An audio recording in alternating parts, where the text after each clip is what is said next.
No way he did this. Mikal Bridges' jump shot looks a lot different than it did last season in a bad way. And also, he spoke out on his time with the Nets, essentially calling them bad. And we're going to break it all down. So what's up, guys? Welcome back to Knicks Digest. It's Chris here.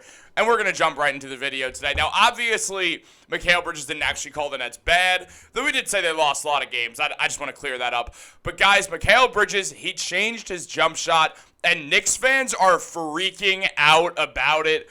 Bridges went from having a very smooth jump shot, which led to great shooting, into warming up with the Knicks and looking pretty absurd. Now, it is important to mention that Mikal Bridges knows what he's doing. He's an NBA player. He's been an NBA player for a good amount of time now. The man knows how to shoot a basketball. I'm not a shooting coach. But Mikal Bridges' jump shot, it just kind of looks weird. Like, it's hard to explain. So, we're just going to dive into this because this is just a strange thing. What exactly is Mikal Bridges doing with the basketball right now? Like, that does not look comfortable at all. Like, it just looks like it's a lot of stress on your triceps and shoulders, if nothing else.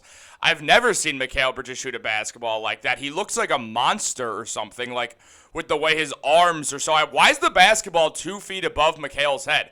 The man is 6'7". He doesn't need to shoot over anyone like that outside of maybe Victor Wembanyama. What is going on here, Mikal? What are we doing here? Now, we need to take a closer look at this. What? Like we've seen Mikal Bridges shoot a jump shot before. He's been in the NBA a long time. He's made it to the NBA Finals. He's a well-known basketball player.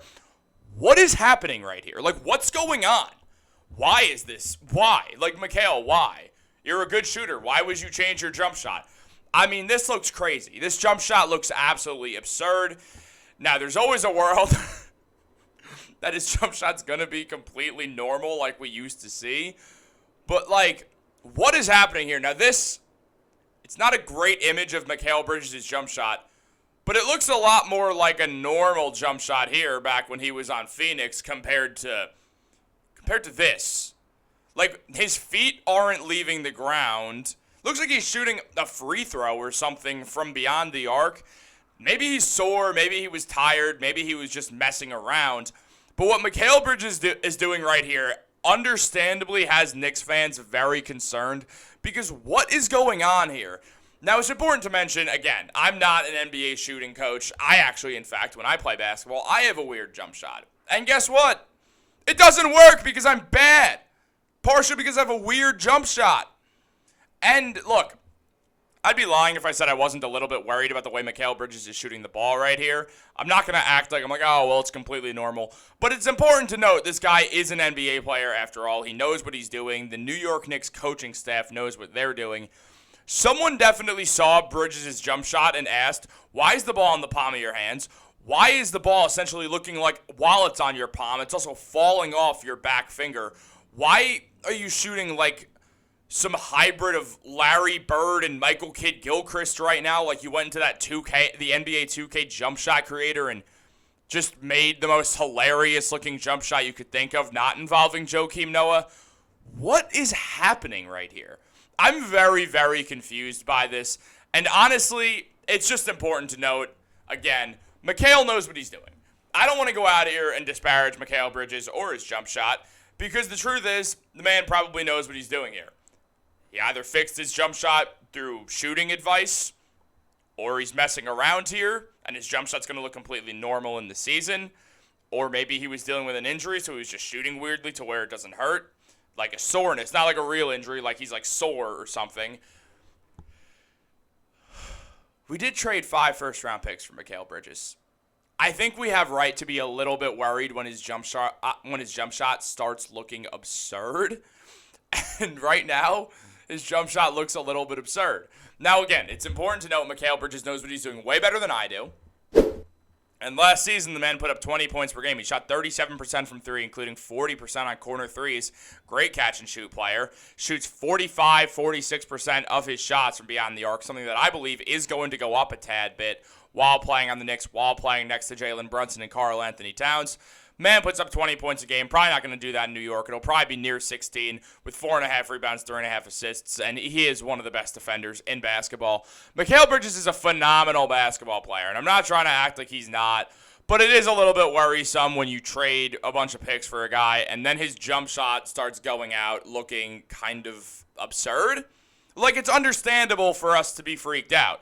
But that's not all that's happened with Mikal Bridges in recent days, because he also spoke out on playing for the Brooklyn Nets and essentially said that he could not get behind what was happening there, just in the sense that they were losing, and when he was on the Suns, for the most part, they were successful because Chris Paul had arrived soon, and they went from being a team that hadn't been in the playoffs for 400 years into being a team that's consistently been in the playoffs, something that has stuck around even after the departure of Chris Paul and the departure of Mikal Bridges, as Kevin Durant's now there. And it's still wild to think Kevin Durant got traded in the middle of the season. How often do you see that? But, like, looking at Mikal Bridges, he's a winner. He's a guy who won in college. He won multiple championships in college. He has a winning mentality. The first losing team where everything was a mess that he ever played for was the Brooklyn Nets, so he had something to say on it. Now, Mikal mentioned, yeah, it was tough in Brooklyn.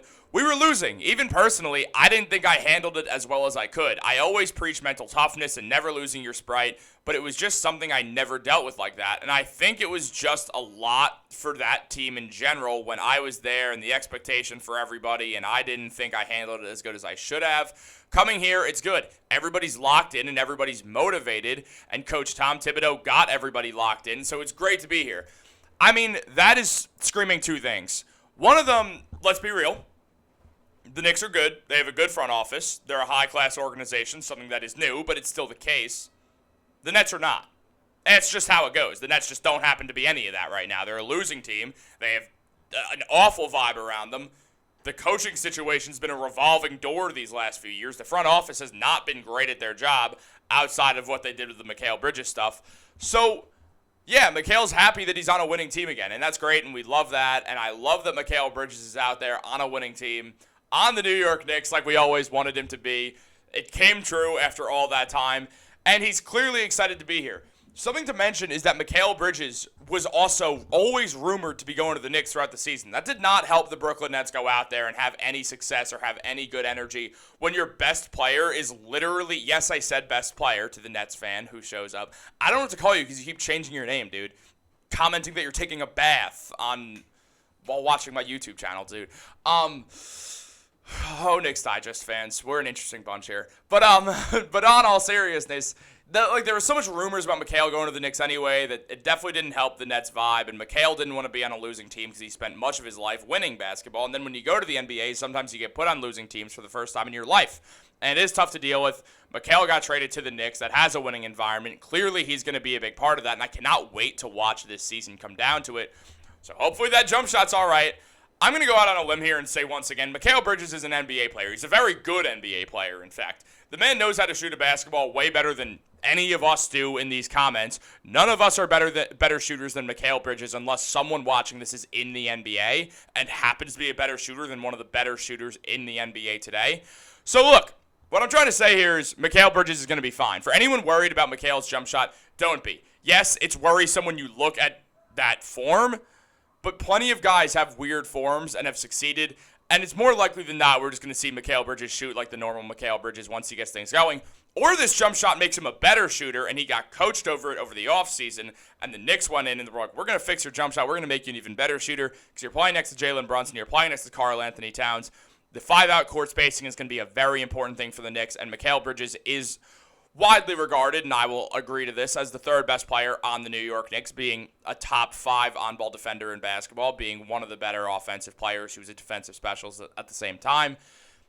Mikal matters so much to this team that he has to play well, and I think he understands being in a winning culture, it means he's going to play well because that's what he's used to, and it's where he is at his best. So, guys, we are just 2 days away from NBA preseason basketball with the Knicks. I cannot wait to jump into the season stuff. It's been a while, but we're coming back, so make sure you're subscribed. We have a lot of great things coming for this channel. We're going to have a few social media accounts out there. We're going to be doing so much, so make sure you're subscribed.